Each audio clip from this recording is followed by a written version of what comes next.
Good morning to you all. So we are starting today a new topic that is about cash flow forecasting. Today a bit of different in presentations because I don't have a kind of presentation for you, but I have shared 3 documents, 2 Excel sheets and 1 Word sheet where we have a question for you. Basically, this is a kind of a document that I want to share. Hope you can see this.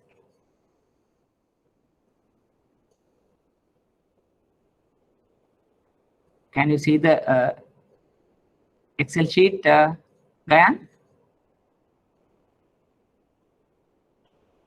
Thank you, Gayan. Right. Right. And then that's all about we are basically I want to discuss with something about what is the forecasting and kind of a classroom sort of exercise. Then there is another Excel. Actually, it's a like kind of a solution. The Word is basically all about a question that we need to do during the class, right? So prior to everything, I will give you kind of some overview on forecasting, right? So what is basically forecasting? Generally, when you want to undertake, say, a loan, a project loan, I must say, what you could do is you can say think about how the customer is going to repay it. Right now, since we have done the financial statement analysis some time back, we know what is P&L, what is balance sheet, what is cash flow, and we also know different type of the ratios. So that gives you an understanding whether the customer is in in terms of financial position, in terms of financial performance, whether the customer is stable in terms of financial position or performance, right?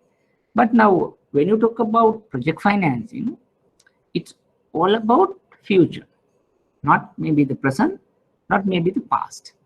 Yes, the customer could be very good in historically, but we don't know the customer would be in the same position in future. If you remember correct, in project financing, what we are trying to do is we are trying to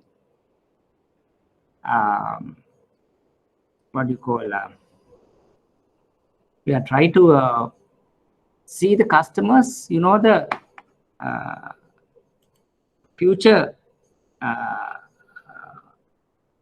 ability. Hold on.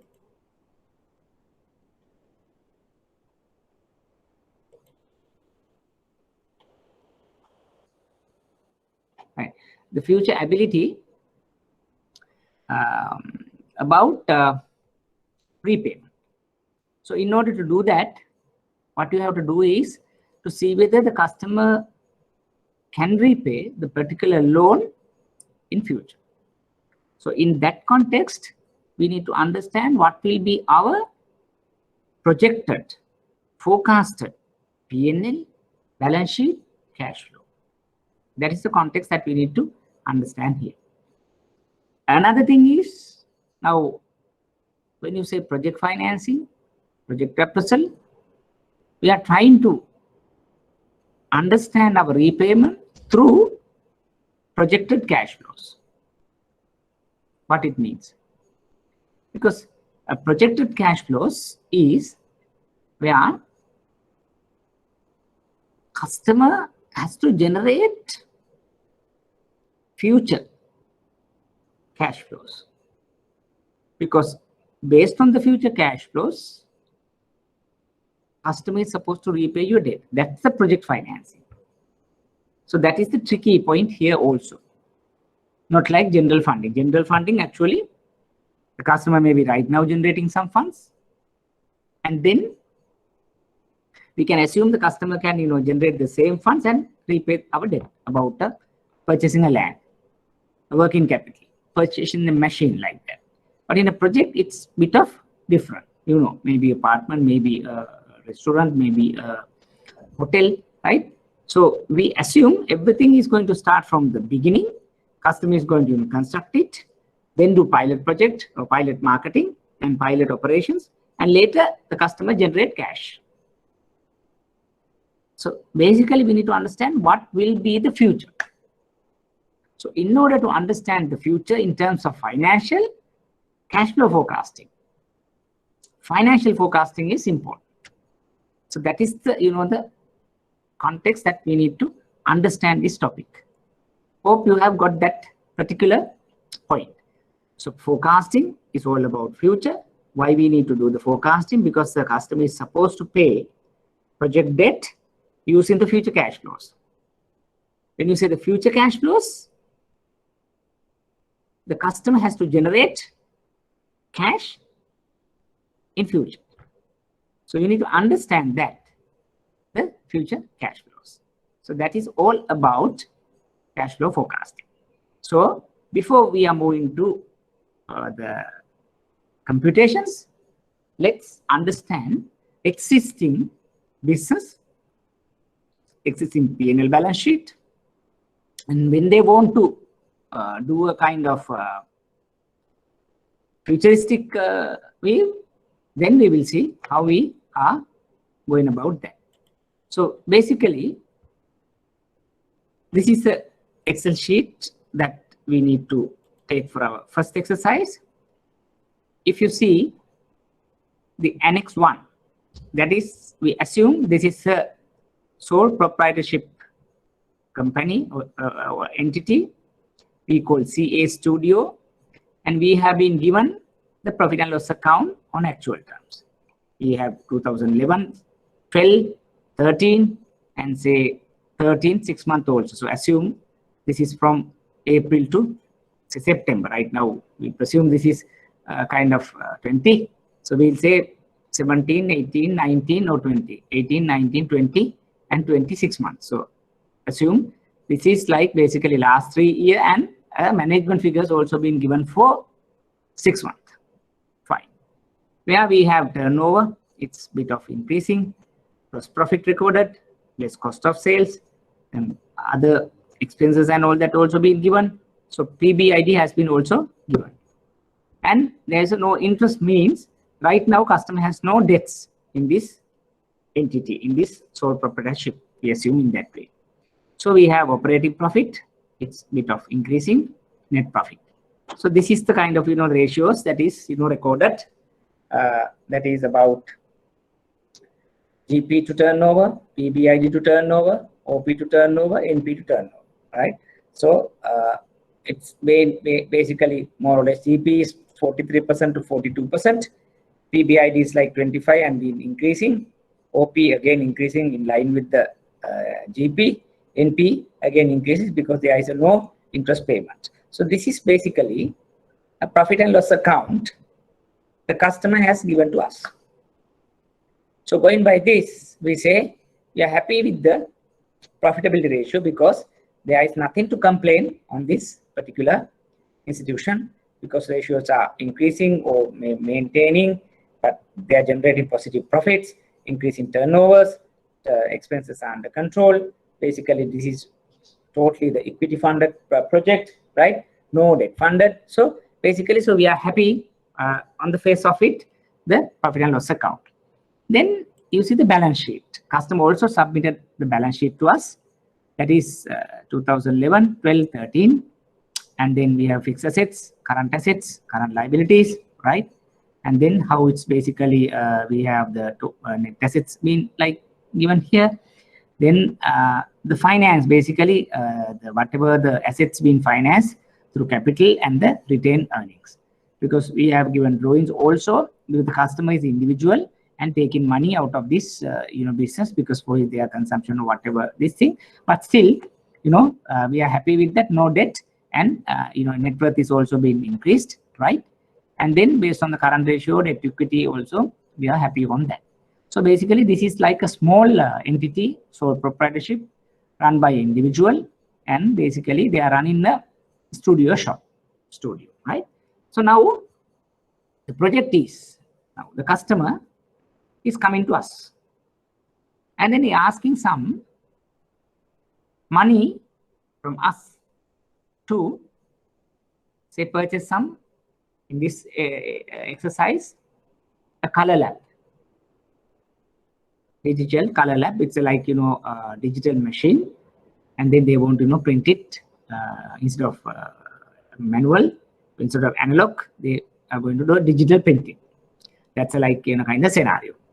And also they want to form a, let's say, a company. This is the sole proprietorship. They wanted to form a company, say City Art Studio and Color Lab Private Limited, or now it's a new entity.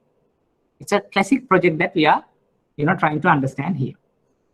So customer comes and gives us a proposal and say, I want this much of amount from you. This is the total cost. This is like, the initial project cost. And then this is what I can contribute. And these are the assumptions that I'm planning to take this business forward, right? Because now we have existing income, yes, but we are not considering that the existing income for the future business proposal. Remember that, because right now, yes, now it's a very good business, stable business. They are generating cash also, income, but we are not supposed to get that to service the future debt. That's the most important thing, is project financing. But remember, in contingency, yes, we can get that, no harm. But our intention is to see whether the customer can service the debt through the project, through the new business, through the project where the new investment is invested. The Digital Color Lab is going to go for the new company, new operation, new business model, new market, new customers. So then there should be a new cash flows to service that. That is our intention. So in that context, we see whether we can do a kind of a forecasting for the new business, new venture. Right. Hope you have understand up to that point. Any questions? Any questions up to now? Please raise, because this is again, not difficult, but we need to understand very well before like moving to next level. Any questions?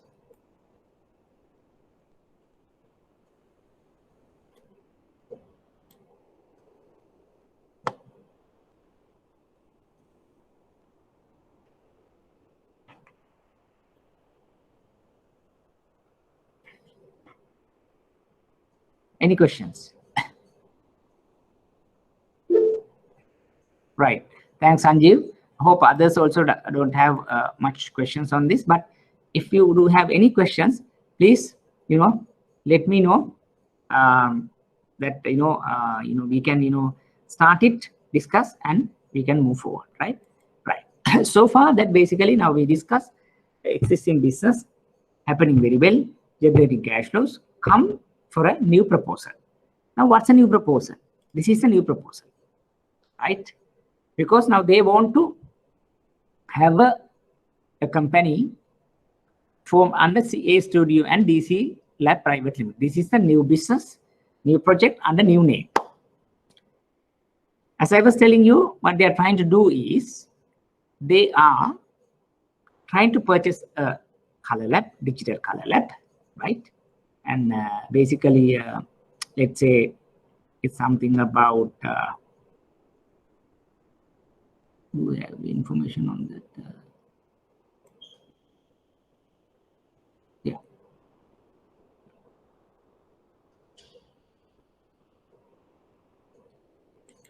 Yeah, something we say 15 million, example, total cost. And then they ask about 10 million from us, right? 10 million, 11.5% rate.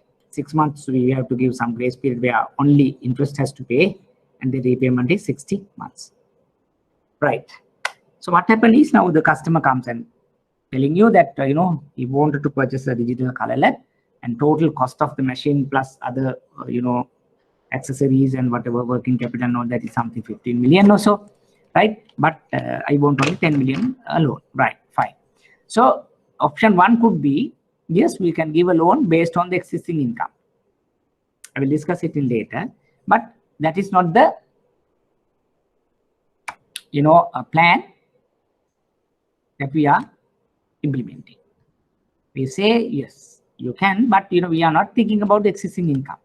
We need to understand the project generated cash flows.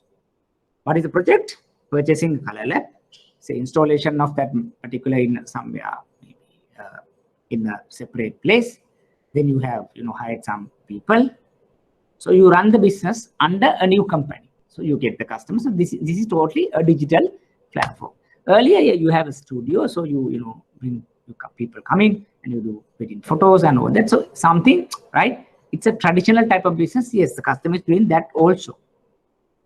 Then the customer, this is a new business, but you need to understand some features of this. Yeah, you have a machine, but then I need to understand how much you are going to process, maybe per day, per week, per month, per annum.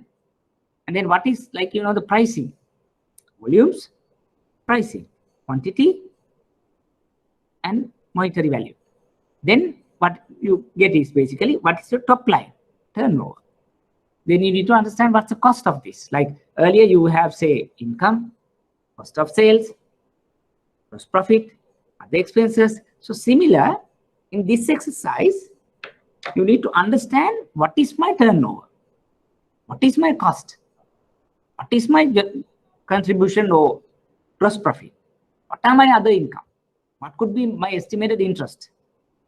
You understand? So, I mean, you can't, just tell it, this is maybe I am generating 2 million per month. So then 25 million per year. So you can't just tell that.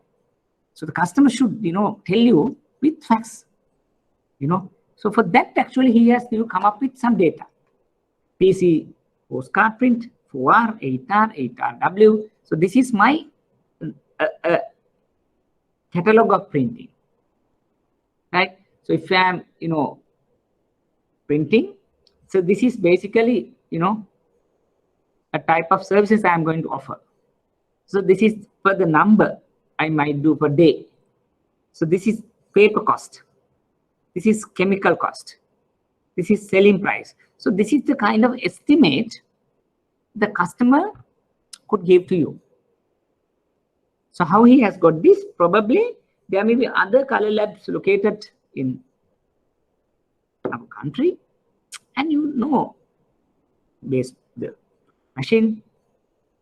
And this is basically what we are going to do. Prior to this, you can see average capacity of the machine, 1,550 prints per hour. Number of hours, 8. So prints per day, 12,400. So for this forecast, how much we have used? 1,750 prints per day. Now remember, if you go by the 24-hour or 8-hour shift, you can process 12,000 not. But you have taken only 1,750. Any idea for that restriction? Maybe due to demand, because this is a new one, right? Machine can produce 12,000, but you can't assume that you are producing 12,000 every day, because that's not practical. There's no market. Still, capturing this digital market is a new project. So, but for daily processing, this is my business plan, the customer telling you. So this 1720 could be, this mix again could be changed depending on the demand. But for the time being, this is my forecast on terms of cost, on terms of turnover. Because turnover is coming with the selling price, the cost, direct material related cost could come in this way. So when the customer gives this to you, then you will have some daily income and cost. This is about paper cost. This is about chemical cost. This is about sales. But there's another assumption, other cost, maybe 2% of turnover. You just assume that. Maybe you have some data from your competitor, or you have some kind of a knowledge. You can change everything. This is something that, you start off this. Say number of working days per year. You assume 200 or 300. So other expenses, salary maybe 50,000, electricity, rent, selling, promotion, 5% turnover, other expenses 3%, depreciation, loan details, right? So these are some of the things that you take as assumption, because this is a new project. And then you come up with some raw data about the project. These things could be changed, but you can do those things, right? So I will tell you how we are going to do it in a later stage, any changes to these variables. But you have done some initial work. So based on that, you know what is my turnover, what is my cost, what is my other cost, what is my labor cost, what about the depreciation, and what about the interest also. Interest, basically they say, is I am going to take a 10 million loan, 6 months I am not going to pay interest, 11.5 is interest rate, repayment is 60. So we have just taken, if you did 2014, so 10,000, 6 month grace, so you are not paying anything, say, for the next March, because from this September onwards to next March, we assume is not paying capital, interest only, closing balance is 10. Then we take simple average, opening balance, closing balance divided by 2. So interest payment is 575. So next year opening is 10, but because this is a 60-month, 5-year loan, each year we presume he pays 2 million out of the 10 million. So 8 million is the outstanding. Then average is 10 plus 8 divided by 2, 9 million. And then this interest cost for second year, third year, fourth year, fifth year. So like that. So sixth year. Yeah. So basically these are interest payments, right? Now we have got some basic data from this assumption, from this, the study, from the data submitted by the customer. What you can do is, if you do have any questions of this, then you can validate it with maybe the competitor data, maybe the machine, or the because this is the digital color lab. So you can go and refer the specification. Now, example here, if the machine say 1,750 per day, right? But original capacity is in, it's a reasonable assumption. It means that if the let's say if the machine can produce 10,000, and if you are assuming 8,000, 9,000, 10,000 here, it's a bit of aggressive, forecast. But you might not agree with that. You might say, why not you take maybe 20, 30%, levels of capacity than taking 80, 90, because it's a new project. The customers has to accept this technology, because so everybody is educated about analog and all that. But with this, when customer comes, 30, 40 minutes you can give the print. Right now this is available across the country, but 2013 we are talking, even prior to that, maybe 10, 15 years back, actually this is a new venture to Sri Lanka. Not many machines available, maybe 2, 3 machines throughout the island. Right now everybody is having this. You understand? Right now we are ready. But at that time, so this was very new to Sri Lankan market. So that's why we have assumed in this way, like 10-15% of the total capacity.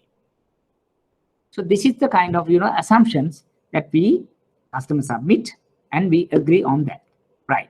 So prior to moving to the projected profitability and all those things, let me have your views, any issues that you come across, any gray areas that you need to clarify before moving to that. Gayan, Sanjeev, Samanmali, Chaturi, any questions? Are you clear with what the basic that we are discussing about assumptions? Brian, thank you. What about Jaini? Samindri, Sanjeev, are you all with me? Tishan, any gray area, any clarification required? Thanks, Sanjeev. What about others?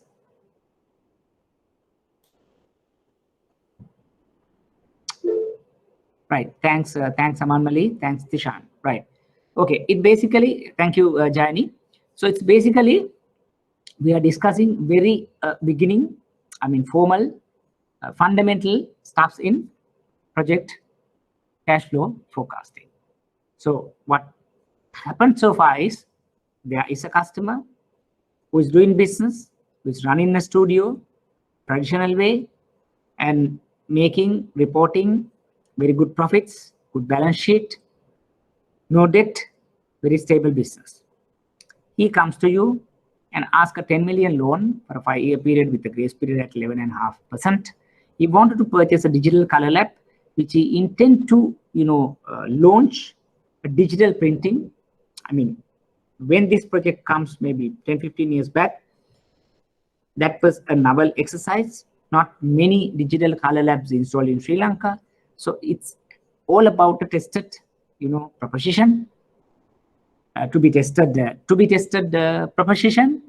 So the both bank and the customer are skeptical, in launching this project. So hence the customer submitted you a kind of proposal, and he has given some data which makes our base to see what would be the future in terms of financial. Remember, we have not touched the other areas. So those could also be a deciding factor here. If you remember, about SWOT analysis, would be something about PESTEL, Porter's five forces. So those are something which also in line with the financial perspective we need to discuss. We assume that we have discussed those things and we are happy in terms of market, in terms of environment, in terms of management. So we say we are happy with that. Those are the feasibilities. Actually, we are discussing those things in detail next week. In a project, we need to have all these feasibilities in a understandable, in a acceptable position. Here we are talking about only the financial perspective, financial feasibility. And all other feasibilities has to be agreed upon, in line, acceptable. If something is bad, then you might not go in ahead with the project. So everything is good, but if the market is not supporting, high competition, I mean, very difficult to, proceed with. Say the same exercise, if it comes today, then they ask about, say, 20 million loan to purchase a color lab. And probably you might say no, because there may be so many, digital color labs in a given town. So high competition. So if the customer does not generate adequate income, probably you might say no. So we might ask about, say, 50% equity from the customer, not like, 2 million, 3 million. Today, the context is different. But at that time, not many color labs to be tested, but still we prefer to take a risk because customer may be willing to move that segment. So right now it's happening, right? Right now we are not, waiting to get the printout 2-3 days, no. Just like, give, and so we'll get the printout and go. Maybe 2 minutes work, 3 minutes work. That's it. So then the customer has submitted some preliminary information with respect to project. And such data now we have used to arrive turnover, direct cost, indirect cost, other overheads, interest components. Now we have all those data. When we have all those data, we can projected P&L, projected cash flow, projected balance sheet could be constructed. So that is the the level that we need to come. If you go again to this worksheet, you can see this PF, the projected profitability statement. How we have arrived this? Because we have assumption sheet. So based on that, we have turnover. Here, we are not going to change the turnover. This is for the 6 months. This is the full year turnover. But if you presume that turnover is going to increase by 5% each year, then you can do it. Just to link it to the Excel, it automatically comes. Then direct expenses, because we have computed, and it will automatically comes here. Then contribution, GP is basically turnover minus direct expenses. You have the contribution figure. You have overheads because salaries, electricity, rent, selling, other expenses. You have some assumptions. It will automatically come here. Then you have PBID. Then depreciation and interest. Then total cost is also coming here. Then we have operating profit. Cash accruals. This is all about profitability ratios. So we are happy with that for the time being. So we have got a good set of P&L, profits recorded, acceptable PBID and contribution, and OP and NP, right? So the DACR is well above 1.5 or 2. So based on the information submitted by the customer. So this is all about projected profit and loss account. So far we have not come across a projected P&L. All what we have seen is P&L, balance sheet, cash flow for a period already taken place, historical data, or management or current data to now, but it is again taken place, happened. This is about future. How we have arrived, discussed, negotiated, validated, cross-checked some assumptions about the project, where raw data through information gives the results, outcome of turnover, profits, overheads, cost, and all that. So we have projected profit and loss account. Then we have profitability ratios also. Similarly, you can construct projected cash flows. What is projected cash flows? We have cash inflow, cash outflow. We have year, and then what is this? This is the term loan is a cash inflow. Is the equity the customer would bring to this project. Because this project not only 10 million, 10 plus other machinery, rent, or preliminary expenses. So roughly it goes 15.5 million. Customer would bring 5.5. Bank would give 10 million. And PBID is from year 1 onwards. There may be, they're generating some cash. So this is about year 1 cash inflow, year 2, year 3, year 4, year 5, year 6. These are expenses. Minilab is 11.5, other machinery is this one, fitting, advertising, pre-ops, working capital. Right? This is basically the cost that you are talking about. And then interest, first year interest is 575, second year is like this. This basically is coming from the worksheet. This is a capital installment. And we know opening balance is nil in terms of cash. There is a surplus, closing balance. It goes like here. Next year that you have some surplus, closing balance. So like that. So basically, this is what we call the cash flow statement. There is a gain for the projection, futuristic. Because of this 11.5 million plus other project, we talk about inflows, outflows. We talk about inflows of equity, debt inflow, and then there are some other expenses that to be met that has been partly met by the customer equity. And then we say this is the total project cost, this is the inflows, outflows, and then this surplus cash flow. So what we need to understand here is when you're generating the cash flow, which is most important thing in a project or a business, if you don't generate surplus cash flows, then we are in trouble. But in this situation, we don't have any worries because customer project generate adequate cash flows, positive cash flows. Right. Third one, we have projected profit and loss account, we have projected cash flows, then we can also have the projected balance sheet. Why the projected balance sheet? We need to list down what are our assets, what are our liabilities, and what is our net worth. So we know the next fixed assets, preliminary expenses, net current assets, cash balances. This is coming from part from the cash flow, part from the P&L. That's about reserves.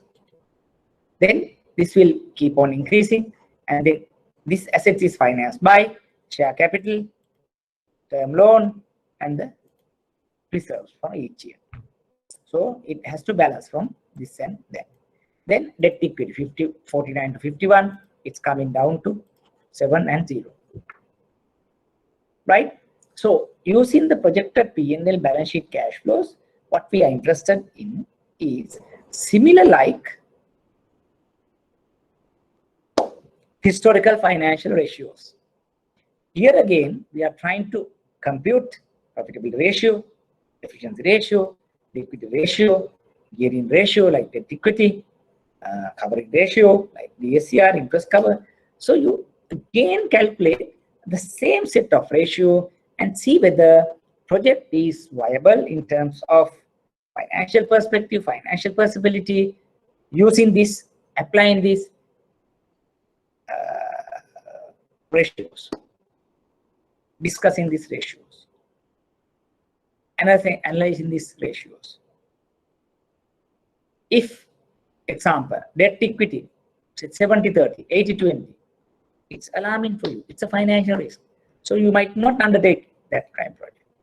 If say debt service cover is less than 1, interest cover is less than 1, you might not undertake that particular project. Current ratio, quick ratio is less than benchmark, you might not undertake it. There's some issue, because we based on some projection, some data that gives you a unacceptable financial position, performer in future. Then you might say, no, financially, this is not viable. I'm not happy with the project in terms of financial. Maybe marketing okay, maybe management okay, environment okay, legal, everything is okay. But financially, this is not okay. So I'm not in support. So maybe the bank could take a call and say, so we are not, supporting this financial or this project. So very important, because these are dealt with numbers. So you need to understand that. Then it's easy to, reject it, based on these things. So we might not undertake. Now, we depend on customer data, though we validated, cross-checked, verified. But there may be a chance that our projected data may not be accurate, not realistic. We call them as a sensitive analysis. What happened if 1 or 2 variable is going to change as against we projected? So that exercise also we can undertake. So while doing that, we will check what could be the dependent variable, like when sales drop by 10%, cost increase by 15%, what could be our debt service cover ratio? What could be our interest cover ratio? What could be our debt equity? You getting my point? So then we try to do that and see whether under stress scenario, still the project is viable. That is called the sensitivity. Right? Here, I've shown you, let's say in case of a turnover, cost and turnover and cost both, we have taken some variables. So dependent variable, we have taken debt service cover ratio, whether the customer can repay our 10 million loan. We assume 2, for example, 2 is our benchmark. Then if any time it's coming below 2, then it's alarming. That's our, say, yardstick. But in this scenario, turnover, 10% decrease, 20% decrease, 30% decrease. You don't see a much issue in terms of 10% here, because every time it's about 2. But if you see the turnover coming down 20% decrease due to marketing, due to some other, due to customer preferences, due to logistics issue, due to service issue, it's a turnover now come down 20% as the projected original. Then maybe from 2015 onwards, here we have some issues because it's below 2. If it is, our benchmark is 2. By 2019, it's again recovering. 30% decrease, I mean, no way. Every time it's below 2. So in case if the business is not happening as projected and turnover is 30% less than we projected, then we have trouble here because they are not in a position to service the debt very satisfactorily. But remember, even above 1, we are okay, but it's a new project. We never know what could be the unforeseen circumstances could arise. So that's why we say at least 1.5, at least 2 times above to be there. Then if not, then we need to discuss and argue and what are the things that we could do. Cost. 10% increase, 20% increase, 30% increase. We don't see a much issue. Cost factor does not, impact in this project very much. But turnover has a impact on this scenario. And then when you say you're changing a variable one at a time, it's a sensitivity. Or you're trying to change several variables at a given time, then we call it as a scenario analysis, where turnover, cost, or maybe interest cost, I mean, several variables you are changing together. Like case 3, you say turnover 10% decrease and cost also 10% increase. Here 20% decrease by turnover, cost increase by 20%. 30% decrease in turnover and cost 30% increase. So you can see, huge impact, even this level also, right? So like this, you also can, work out several scenarios, sensitivities to understand these cash flows.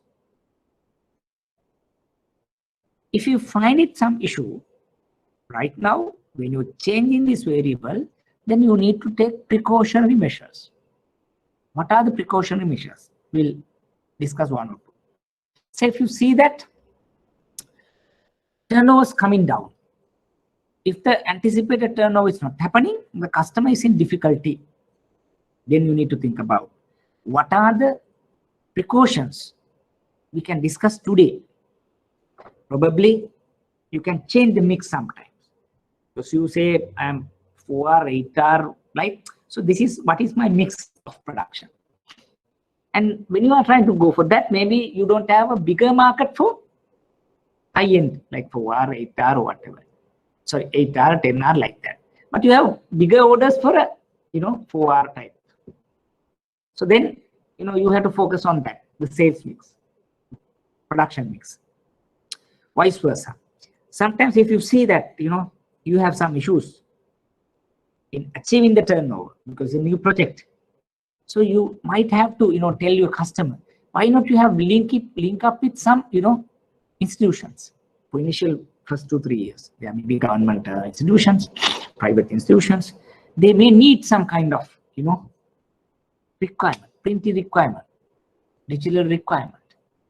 So you need to link them with them. Then for sure that you are getting some orders.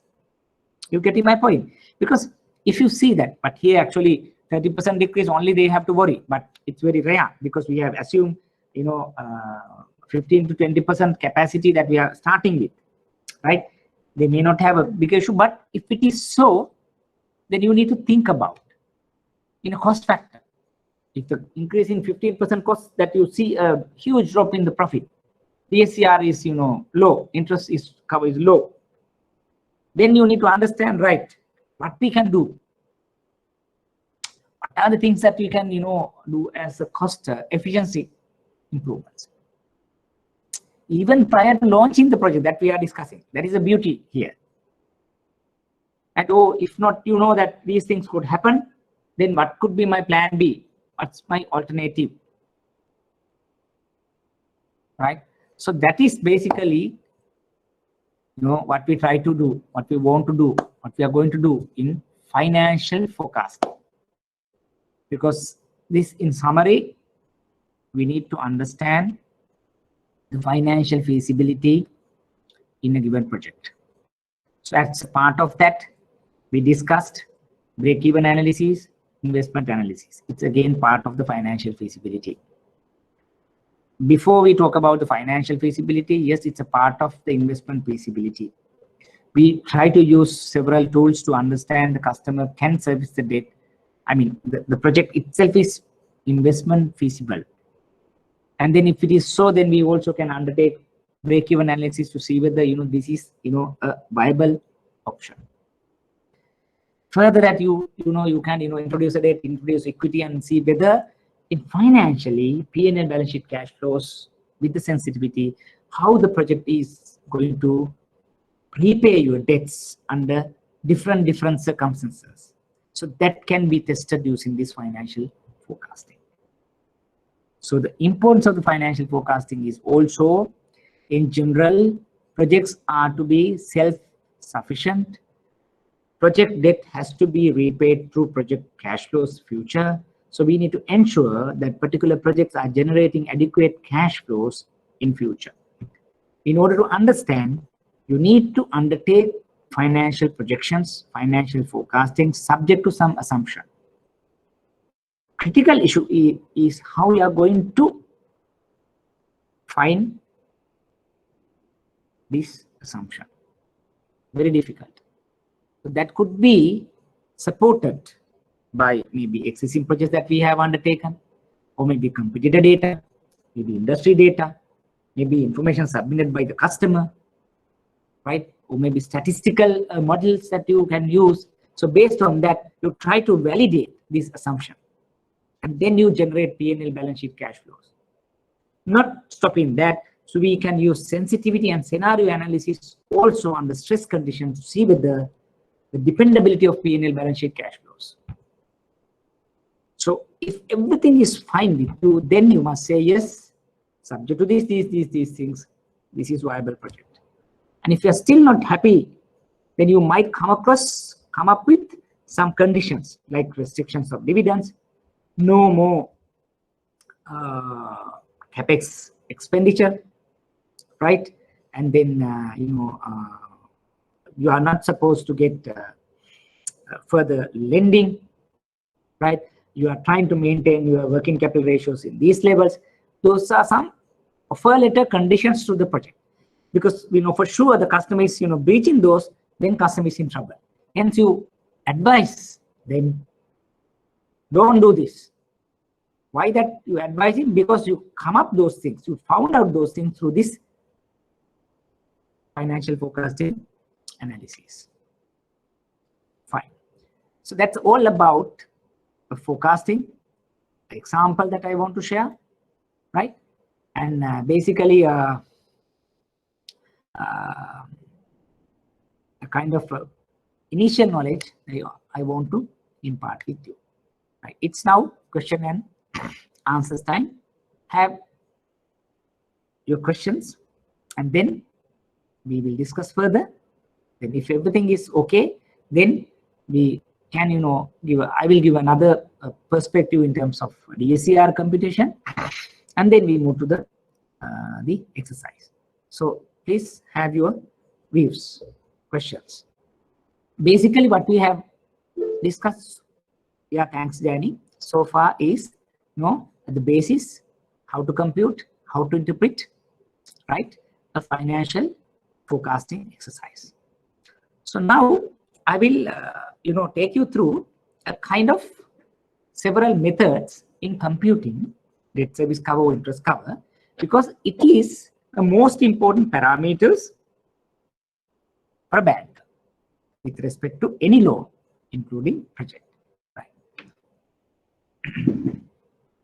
Now, if I am going to use the board, let me know that you can see the full board here. I think I'm not exactly sure that now. Yeah, you can see the full board, Sanjeev, right? From there to there, right? Not in a small screen, but in a big screen. Am I correct? Yeah, Sanjay. Right. Thank you. So basically, now we talk about most important ratios, that is DSCR and interest cover.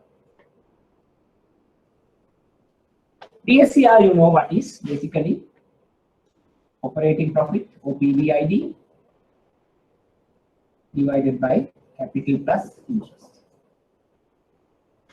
Say interest cover is say OPBID divided by interest. We generally say it should be about 2 or about 1. This is a no. Or we can say OP divided by this one even more than 1.5. Maybe 2 times. That's up to you. Higher the better, right? Okay. Now, what we need to know is what are the methods available in project financing to compute DSCR or interest cover. There are several methods. So we need to, because yeah, we are trying to do financial forecasting. That is good. But when you do financial forecasting, we need also to know the methods of computing this DSCR. Right? So there are several methods. First one is existing income. What is that? Say you have a customer, same example. He is running a studio, he is generating adequate turnovers, adequate operating profits, net profits. No debt at all. Customer coming to you and asking a future project, loan,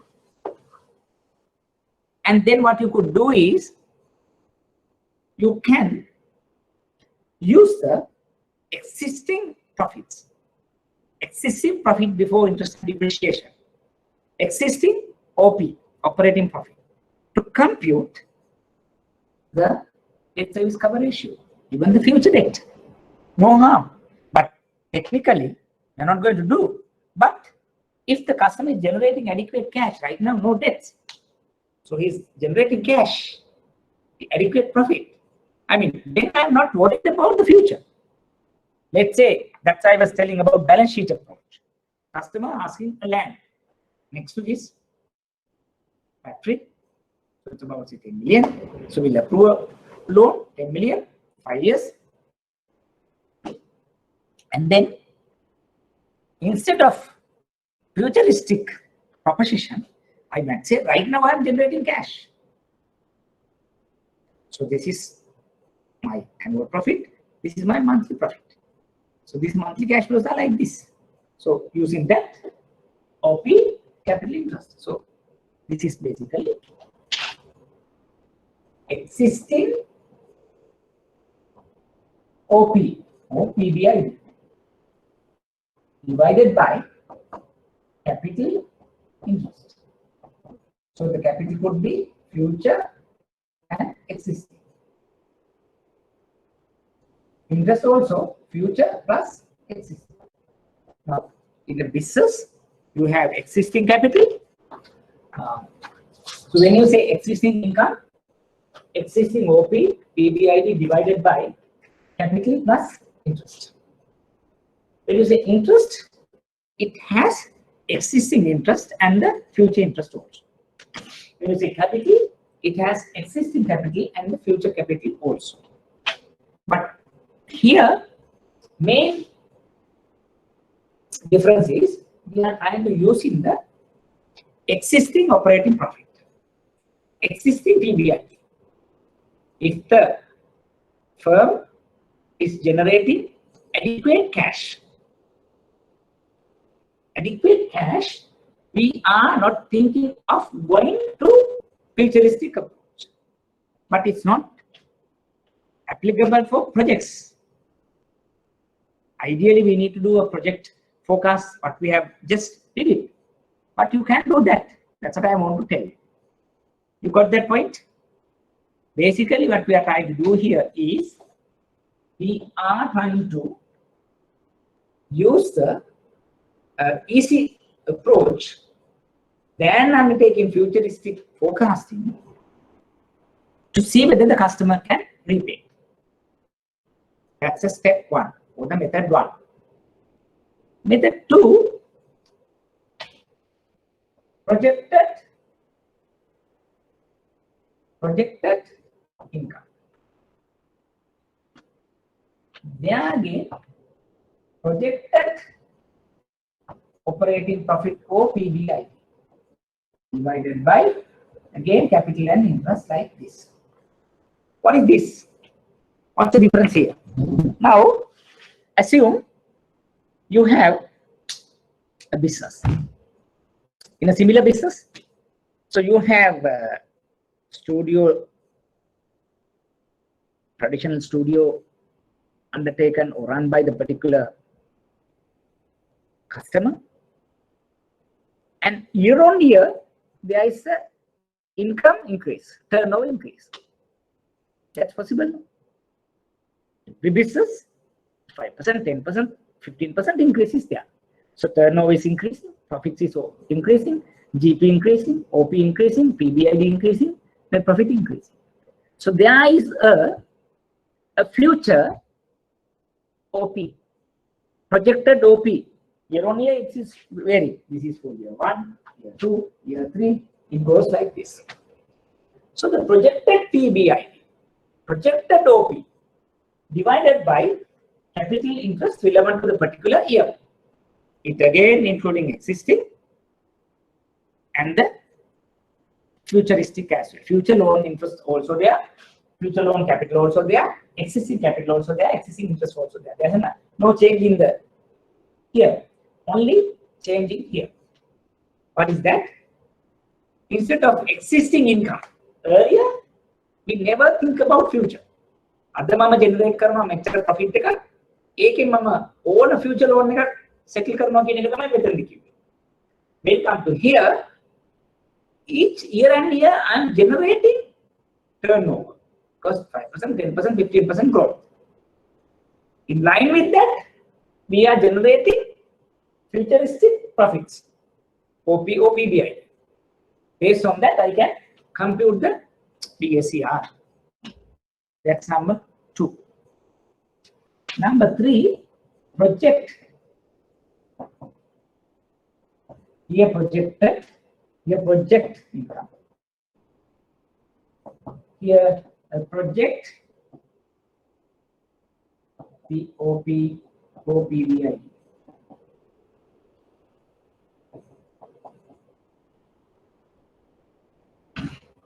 It's like what we have done, because we take a project alone. In this example, what we have done is we have taken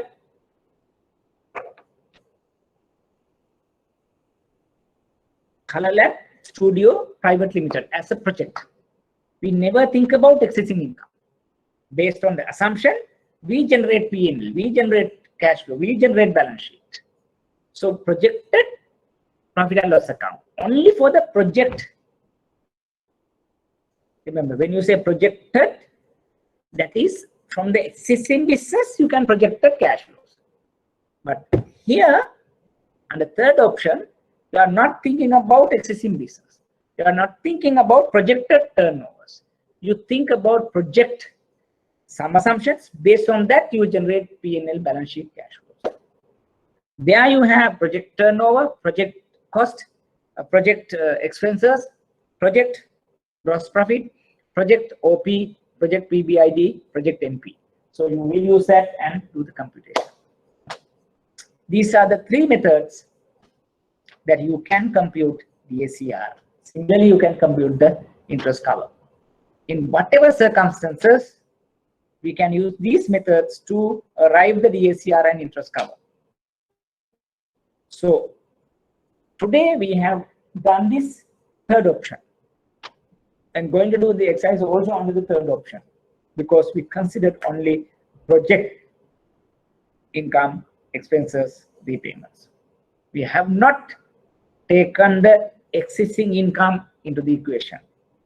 We have not taken the existing income, existing businesses, projected income also, because anyway the customer running that traditional studio Year on year, they generate income, but we have not thought about that. We have taken it separately, only the digital color lab related ops, income expenses. Right. These are the 3 options that we need to know. We are doing it in practice to arrive DSCR and interest cover. Right. Now, tell me, did you understand that? Any questions? Yeah, Gayan, you have asked capital plus interest also for the project only. Gayan, if it is project, yes, CMI is only for the project. Very good question.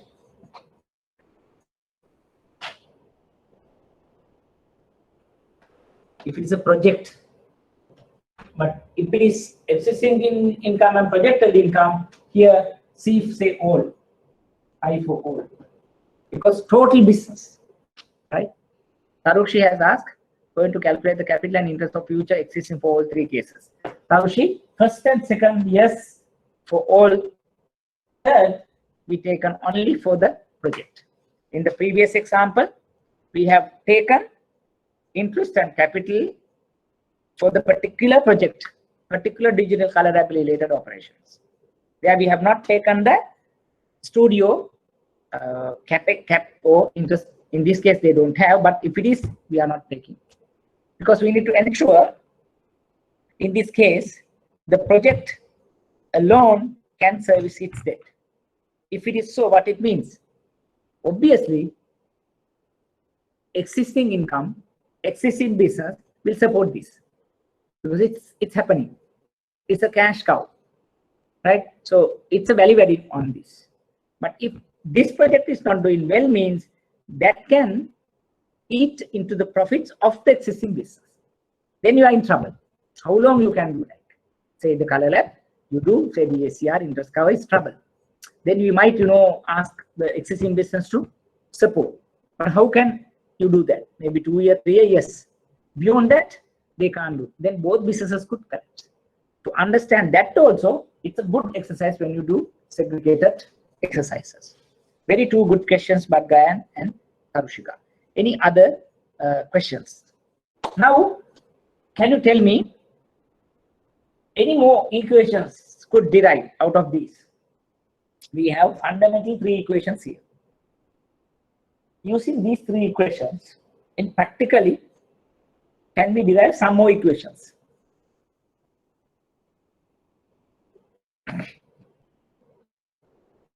අපිට පුළුවන් මේකම පාවිච්චි කරලා තව equation එකක් දෙකක් මෙතනින් හොයාගන්න. What about this? As a 4th option, 1 plus 3. 5th option, 2 plus 3. What do you think? When you say 4th option to compute DSCR and interest cover, we can take first one and third one. Then we have a project. What it means is, first one is existing income. You have existing income, existing liabilities. Project income again, you have project income, project liabilities. You can combine and see. There is an advantage, right? If the existing business, in this case, clear advantage, because existing income, no liabilities. So the top line goes very high. And project, you have project income, project liabilities. So you can combine and see how, when you are combined, the business is gaining or losing. Existing income, they are doing very well. Project income, they may be marginal. But when you combine, you can see at which year, at which level, they are getting a kind of a better situation. Good to know that. These are the fundamental 3, and then you can see and adapt and see whether what could happen. Either way, it could, give a negative results. Let's say the project going by going, and you see a deterioration. And then you say 1 plus 3, yes, how far we can go? Maybe first year, second year, third year. But you see then, even combined, you see a drop in time to come. Then you might see it's better that you drop this business. Right? Because suddenly we might not drop because of this. The project is not viable first year, second year. But you have so many other things also you can do it. But you can't continue like that. Because like in a break even here also, then the existing business would be impacted. You getting my point? මම කරන් යන business එක හොඳට කරගෙන යන ගමන්ම මම අලුතෙන් එකක් ගෙනල්ලා ඒකට අද දාලා ඉවර වෙලා ඒ project එක දිගටම fail නම් මගේ existing business එකත් නැති වෙන කතන්දරයක් ඒක. So you drop that. Right? That's at 1 plus 3 also another option. What about the 2 plus 3? It's another option. Because the existing business එක it's not stand still, no. It's also happening. It's also growing. ඒකට project income එකක් තියෙනවා. Projected income එකක් තියෙනවා. Year 2, year 3, year 4, maybe 5% growth, 10% growth. So then projected PBIT also there and projected liabilities for that existing business. And then you have the project. It's a different entity. Project also happening. You also combine and see what could be the projected income and the project income. So top line will be project income and projected income both. And bottom will be project liabilities and projected liabilities both. And then you can compute the DSCR. That's another option. But generally we undertake those things in financial analysis, right? Because we need to ensure that what would happen, what would be the combined result, what the company is gaining in 2 year, 3 year, 4 year time. So that is good for us to understand the company position. We do those things, right? Basically, why we need to do all those stuffs is basically where then you get an idea, how well the project proposition is taking place. Any questions? It's up to you to have questions. Dan is asking number 2 and the number 5, 2 and 3 differences, right? If you take number 2, Gayan, when you say projected income, it's like this. You have an existing business, and today you have 100 million turnover, and you have say 20 million profit. You have 1 million liability. And then when you go to the next year of the existing business, that 100 million could go to 120 million, 130 million in top line. Again, the profitability also say 10 million, 12 million, 13 million. And liabilities may be for the existing business side, say 1 million, 2 million or whatever. So what you are going to do that is, you have projected OP as against the projected liability. You can compute the debt service cover ratio here. But in this case, you are not taking the project income into this. That's the only difference. Here we take all capital, all interest, including project. But for the top, you are not getting the project income, because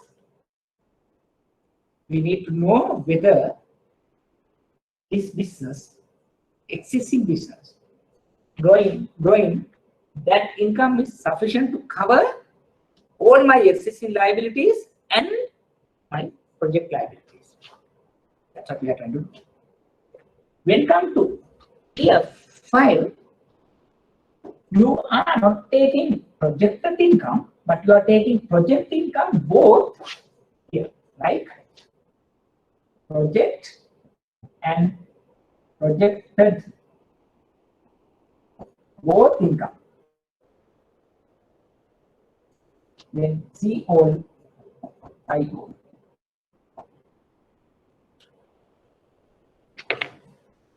Then you are getting that. Right, guys. Because actually there is no meaning. Somebody would say, what's the point that you are doing as a fifth option? But sometimes some projects, year 1, year 2, the project does not generate any income or maybe adequate profits. Third year only the project is generating surplus income, cash flows. But in the meantime, the project has to service some, say, interest, for example, not capital. Then we think about, you are not generating income. How we are going to service that? Then we think about, yes, but the customer has some existing income. The customer is having some projected income. And whether they can, for a smaller period, the project is survive. If not, we have to drop the project now. Now, what happens is if the customer is not into existing business, then no existing income, no projected income, but only project income. Definitely, he has to generate cash flows. Otherwise, we say financially not viable. We have given some options to customer. Maybe year 1, year 2, year 3, yes, you have some problems.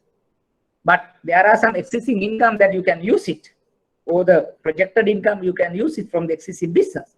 But beyond year 3, at least you need to survive alone. In order to do that, yes, we do this kind of exercise. Right. Any other questions? Very good question, Gayan. I could have explained it, but I could not. I did not. So thanks for your input. So I have done it. Right. Projected. We are taking projected OP. When come to question option 5, not only projected, you get the project income onto that. Then you see whether your DSCR, your interest cover at what levels.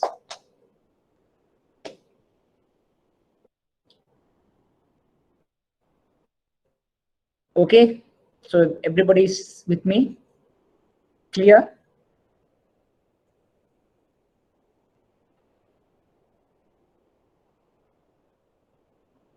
Right, thanks. Then what we're trying to do is, so we have a kind of exercise I shared. Actually, I have given the answers also, but before looking at the answers, just go through the Word document I shared with you, and it's like we need to undertake a kind of the cash flow projections, forecasting. So during next 45 minutes or so, we try to do some, familiarize 1 or 2 areas of that. So sometimes we might get kind of not detailed questions, but maybe some questions, and then in case of exam, so we are able to do 1 or 2 projections if the examiner wanted to give us. Here that I will going through, that is forecasting projection of financial statements. XY it is a company, and then basically it's a small project cost of 4.85 million, and then basically out of the 4.85, they are asking about 2 million from NTB, and sponsors they're going to 2.85. So that is the total cost of the project, and this is how the means of financing. And then we are required to undertake the viability of the cash flow, where we are supposed to compute profitability forecast, cash flow forecast, balance sheet for the next 5 years. And then basically some assumptions also. They say company commercial operation 1st April, installed capacity of the project is 1 million kilograms. These are the capacity utilizations, and then basically the this gives our cost details, raw material, extra raw material details. This is about labor and electricity, right? And then this is about factory overheads, depreciation, term loan 2 million 13%, and then 3 months grace period, and then they say a 5-year repayment, and then 14% for 500,000 working capital loan. For that you need income cost, taxes at 30%. So dividends whatever the other things so have been given. Now, so we will try to do kind of some understanding through this. What we need to know is maybe obviously that when you are in a office environment, you don't have a big issue because you have so many cash flows, formats and all that, you can do it. But exam purposes, sometimes the examiner would give basic data, and then you are supposed to compute, say, turnover, maybe some cost, maybe some interest components. So that is what we need to understand, right? Though that there is an answer here, right, under the assumptions, but don't look at the answers first, and but you try to make a kind of effort, right? It's like this. Then you can say here.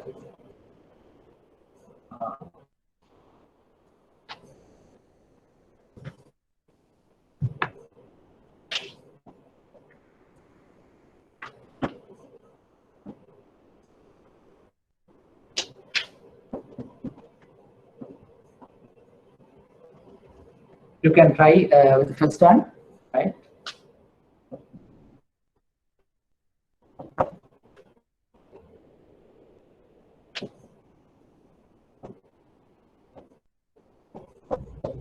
Right. Take a sheet and start first. Actually, what we need to do is we need to know the production, right? Like earlier, it's number of the processing. Here also you need to know that I have just taken maybe here. You can have this kind of template. What's the installed capacity? Right? You have installed capacity, and then you know the capacity utilization. Then you come up with each year what is the manufacturing number of units. Give a try. Maybe you have the answer, but take a minute or two and see whether you can do that. And read the first slide, and then see whether that you are with this. Because the 1 million kilograms of rubber is the installed capacity, and then you see each year capacity utilizations are different, because not 100% achieved in the year one. They say 50%, 55, 60, 65, 70. Then installed capacity. Then what's the total production of year one, year two, year three? And first compute that and see whether you have issues. Let me know any issues. Then you can also follow with the answer, but don't look at the answer. Give a try how to compute the number of units produced in each year and see whether you have some issues or that. So basically, whatever question comes, we need to first compute, say maybe number of units, number of processing items, because that is a production mix that you can get it. When you know it, then what you could do is you can multiply that. When you say the quantity, you multiply with that, then you get the turnover. That is basically, if you refer this the Excel sheet, production, installed capacity each year here. Right. This is the utilization. The total production per year. Here, this one. So sometimes we have been asked in examination paper. So there may be one line, let's say MCQ. You're supposed to compute total production per year. Then what the next part is, it could be this one, line 4, item 4. The rubber component manufacturer who has agreed to purchase the total output is agreeable to pay 23.50 per kilo of rubber of acceptable quality. So that is basically, yeah, hold on.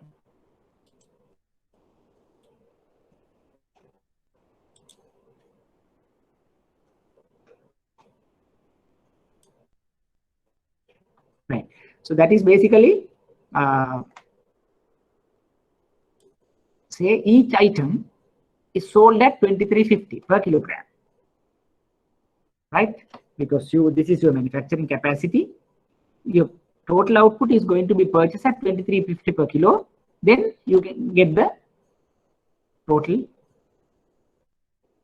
sales here, like this. So let me have any questions of this? Any questions out of this? Because sometimes, you know, you need to know what's like total cost and total income. First, we try to understand what's total income. In order to understand the total income, so initially we say this is the production maximum capacity, installed capacity, is the capacity utilization, and then this is what we are manufacturing, and this is the unit price. Then we come up with the total sales per year. So is everybody clear on that?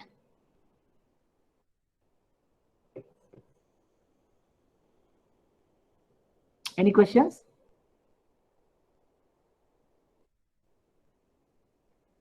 Graham? Jani? You also can refer the attachment. Okay, what about others? I don't see it's an issue, but I want to take you through step by step so that you are clear with everything, right? Right. The next one that he is telling is raw material requirement supplied by the component manufacturer. However, the required other materials are purchased by the 4 rupees per kilo. What it means? Metal and total sales are. So, are we worrying about direct cost, direct material? Or it has been factored into this pricing? That's what he says. Otherwise, you have to be told like each unit for manufacturing, the cost per unit could be like this. Then there may be a per kilo purchasing cost, but here it is absent. Here say that being given by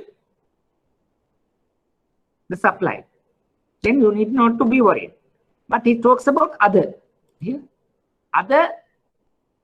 units, other materials, that is 4 kilogram. Then this is what the other cost that you need to incur. In addition, 5% of this is again another whatever sundry cost that you are thinking about. Then total cost of the direct material is this one. So now we have total sales. Now we have total cost on material. You getting my point? So if you know this, so very easy to go step by step. Then you talk about labor. They say 11 rupees per kilo. That's direct labor. So you have that. The supporting 2,500, maybe 1%, and then number of employees 20. This is supporting cost for year. This is for month. That into 20 into 12 gives the annual cost. Right? So like that, electricity is like this. Or maybe factory overheads, this has been also given. So you have also this. So like that, when you've been given the assumption sheet, you just refer that and do the computations. These are some of the assumptions that they have given. This is like full year data, right? There may be, you can take sometimes, because here they have taken 9 months, right? Because out of they take full start of the operations from day 1. But loan, they say after 3 months repayment. So that's what they say. The full year operations has been taken here. So the 12 months operations. But if they say only 6-month operation is possible in the year 1, what could be? Then you have to factor this into 50%. They say, yes, this is the normal full year operations.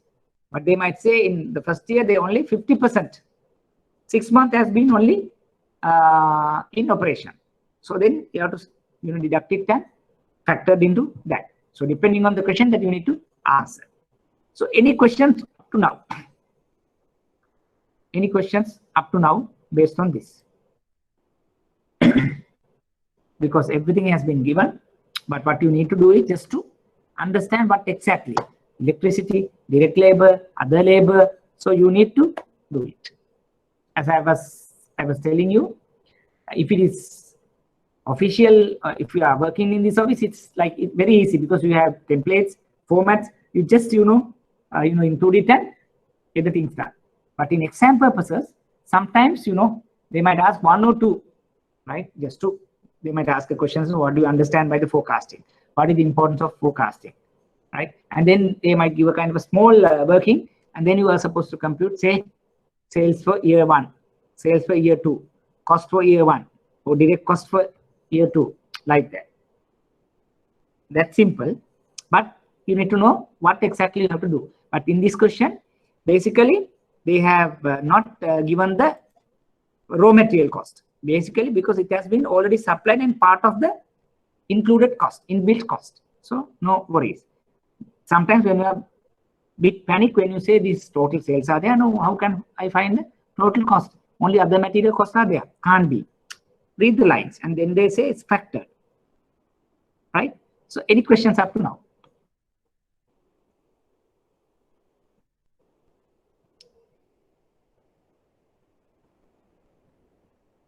Is it clear?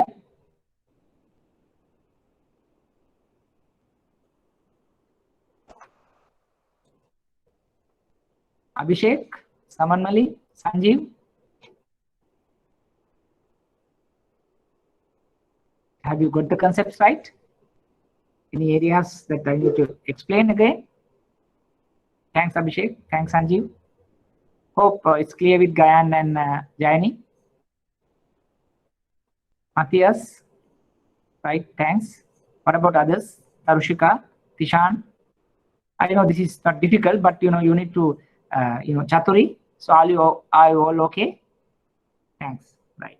So now we know when you have been given this type of data very clearly, you need to do the computations, right? So you can go like that, right?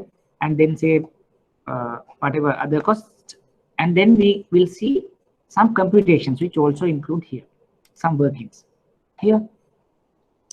Generally, what happened is in a term loan, the customer has given the interest, given the loan requirement, and grace period is 3 months, and rate 13%, repayment 5 years. So in year 1, basically, so you are repaying for 9 months. All other years for the 12 months. So accordingly, you can do the computation. Say 2 million is the opening balance, and if you take per annum repayment is 400,000 because 5 years, 2 million divided by 5, right? Here 2 million divided by 5, it's 400,000. But if it is only for 9 months, it's a 3 quarters, it's 300,000. So all the others is 400. Here only 300. Opening balance is 2 million. Repayments is 300,000. Then closing balance is 1.7. Generally, what we do is we will add opening balance and closing balance divided by 2 into interest rate. That's what we generally do. So that's what here 180. This is the full year. This is the full year. This is the full year. This is the full year. So I don't see this is a kind of a big issue, but see what exactly the examiner has given to us. If they say 6-month repayment only, then what happened here? Here, what should be the figure? If the examiner says only repayments are 6 months, 6-month grace period. Ran has asked that question. Grace period means both capital and interest. Generally, Gayan, when you say grace period, you have to pay interest, not capital. But sometimes, some projects, specifically if they are not generating any income, we even give grace to interest also.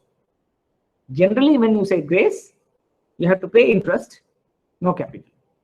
So that's why we have taken 300,000 And then, sorry, in this case, we have taken both. Yeah, in this case, we have taken both because 300,000 is, sorry, 2 million, 300 is the capital and interest 180. But here we have taken 9 months, right? 9 months. So that is exactly, we have given grace for both interest and capital. So, but in general, when you say grace, we only say grace period for interest, grace period for capital. We need to specifically mention that. That if you say, in these days also we offer grace periods to customers when they are difficulty. Generally, we offer only capital grace because it exists in business, running business. But here, it is not existing because the customer is not generating any income, right? Because we assume that, you know, it's a startup level, so he can't pay it. So then we take only 9 months here. But why, if we see that customer is generating some income, then we can say you have to pay interest and no capital. In that case, here you are not taking this 9 divided by 12. It's something full year, because from April that they are going to pay. But here we have assumed both interest and capital not to be paid during this grace period, right? Specifically, when you when given a kind of exam situation, when they say grace, we will take both capital and interest. But if you feel any ambiguity, when you are computing, you also put a note saying you consider grace period taking both interest, capital are not being paid during this period. Then it's much clearer. You get my point there? Otherwise, it's good that, you know, the examiner or whoever give it clearly. When you say grace period for what? Interest or capital. Even project also we give grace only for capital. But for exam purposes, if given, if we do have any question, we just mention we have taken grace period for both capital and interest. Then do the computation. Any other questions? Good question, Gayan. Any other questions?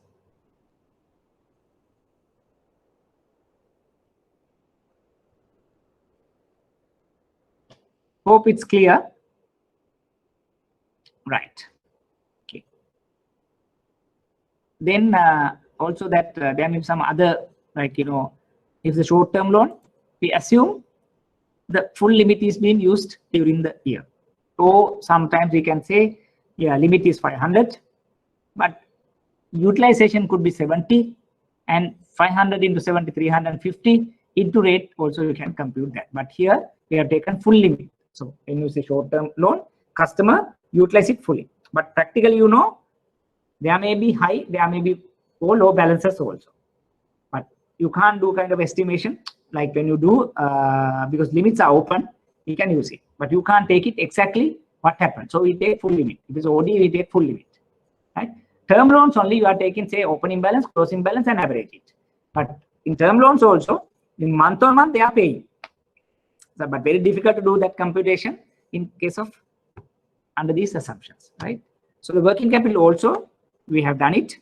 Where raw material, WIP, finished goods, debtors, that's gross working capital, creditors 1 month, and then net working capital requirement. So basically, we'll say this is what basically the working capital requirement is, you know, in year on year, right? So yeah, we have taken as this part is going as a permanent working capital requirement, basically kind of a average that we take something 300 or 350, right?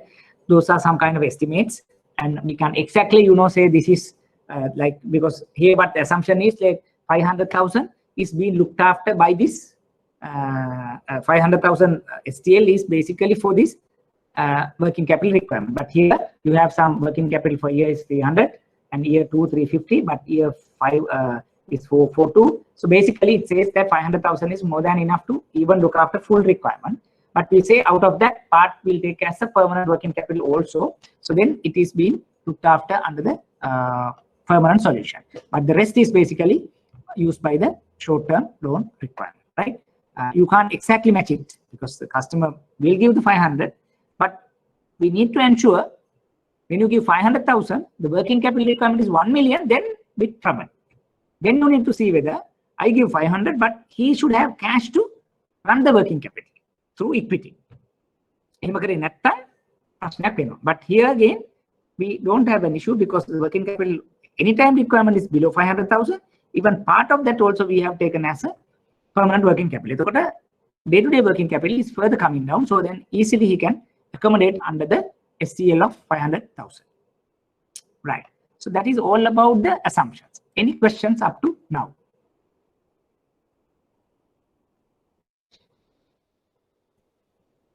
Any questions?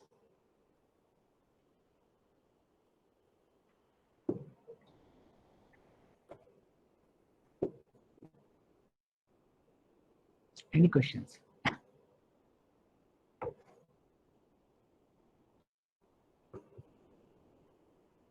Is it clear, everybody?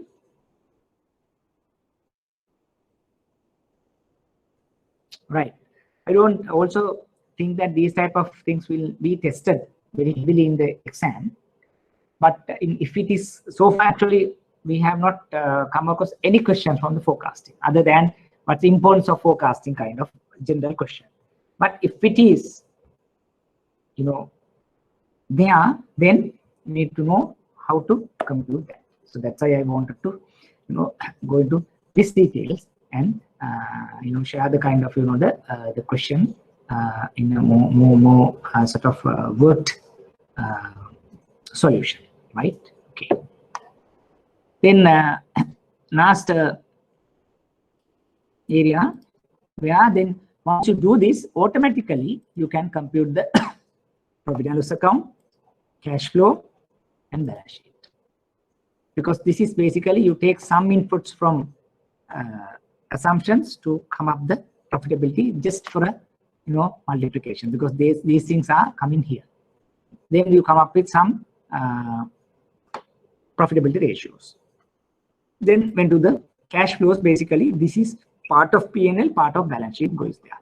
PBID, term loan is 2 million, sponsors 0.2.85, short-term borrowings 500,000. See, these are the inflows. 2 million loan that you are getting from Nation Trust Bank. Okay. Sponsors also bring in 2.85 and STL also 500,000. All are cash inflows. In addition, what are the other cash flows? That is the profit generated by the company, 1.875. Generally, in the cash flow, we start with PBID, operating profit, before interest and tax or dividends. Those are coming here. Here, interest, capital, tax, dividends are coming as the users, outflows. So as sources, you take PBID, profit before interest and depreciation. So why the depreciation is not coming as the users? Because it is a non-cash flow item. Now remember those things. Depreciation is non-cash flow. That's why it is not under cash outflow. All other cash outflows are coming here, like dividends, tax, capital, interest, long-term, short-term, lease interest, and everything. Other items are project cost items. Here, inflows are sponsors' equity, term loans, short-term loans from banks. Those are the inputs in inflows. And then outflow could be capex, preliminary expenses, working capital. So this is basically initial that we think about how much that they require. Some estimates. And then interest components, the capital component, taxations, dividends. Then we say the surplus, right? And you say this is the debt service cover ratio. That is operating profit, PBID divided by long-term, short-term, and capital payments. So that's how this DSCR comes. It's automatically you can calculate, but in technically how we are going to calculate is operating profits, PBID divided by capital and interest for with respect to this project, because here we don't have existing liabilities coming, existing income coming. Only for the project income, project liabilities are there.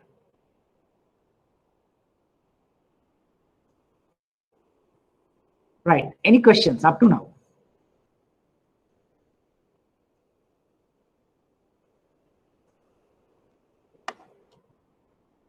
Any questions?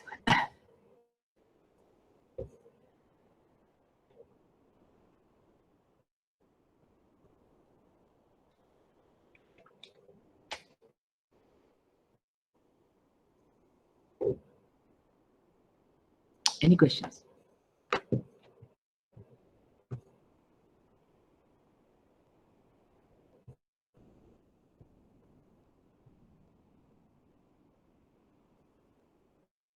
Right. Then last one is basically balance sheet. So balance sheet is partly coming from the cash flow, partly from the P&L, right? So fixed assets coming at the top. Preliminary expenses, we capitalize those things. I think it's happening. Then this is like, the stocks, debtor, cash and bank balances. It's coming from the computations. Creditors, short-term borrowings, we take as 500,000 creditors. And then this is basically, the working capital. And then is funded by the capital.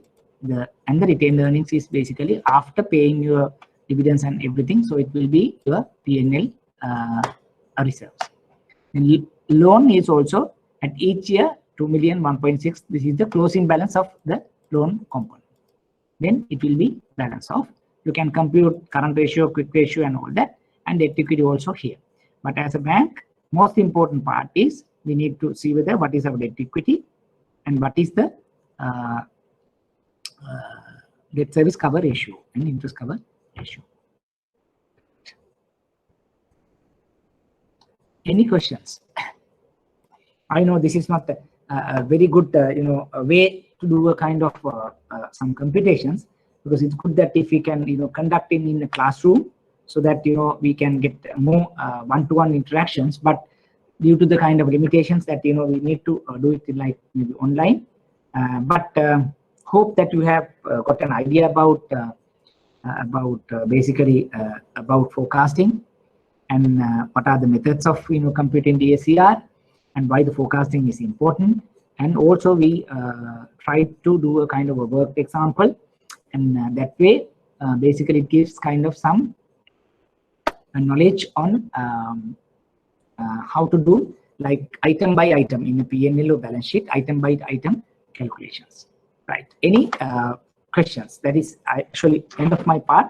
If you do have any questions, then we can discuss further on the forecasting.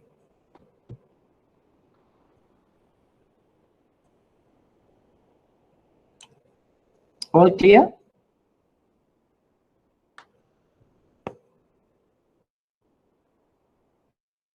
Any questions?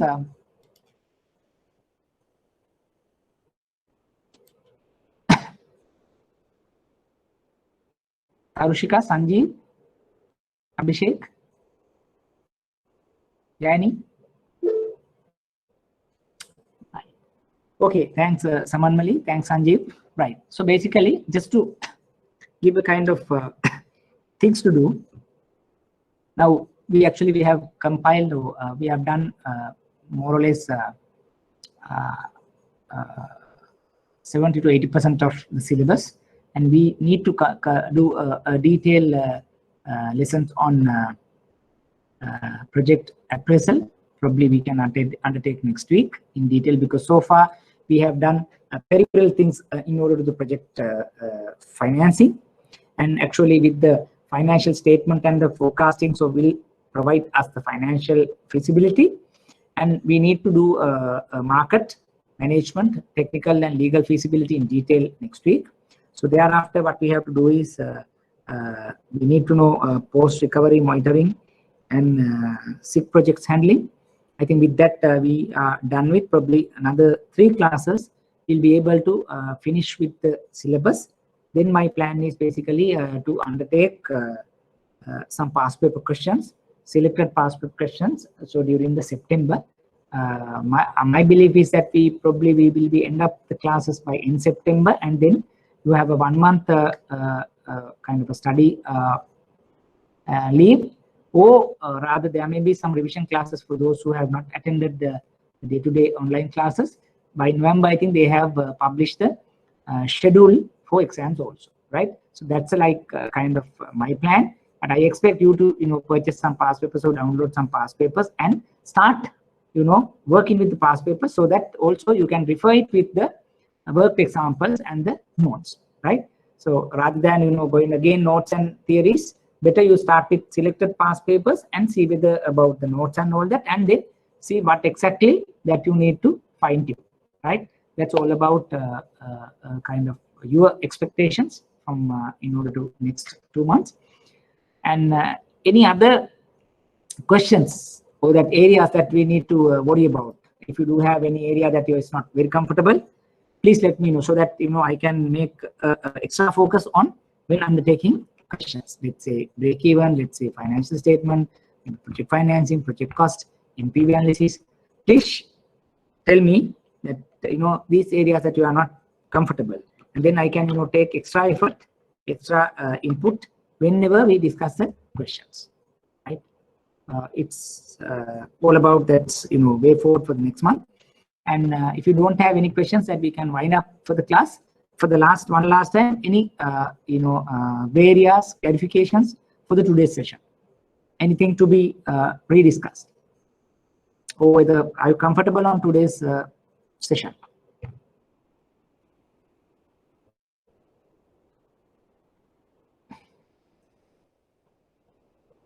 Great. Yes, Ishra, that it's my plan also. My plan is basically we try to do maybe whole September for past papers. So then we can select some key past paper questions covering all syllabus, right?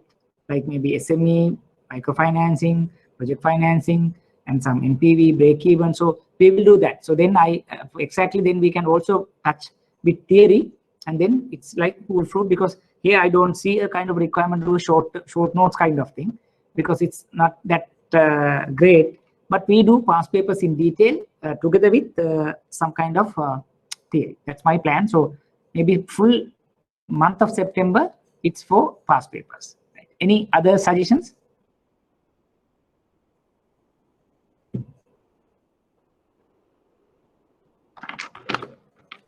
Okay, if not, we can wind up the class. And again, thank you very much for being with me for today's session. So we'll meet next week at scheduled time. Have a great week ahead. Okay, thank you.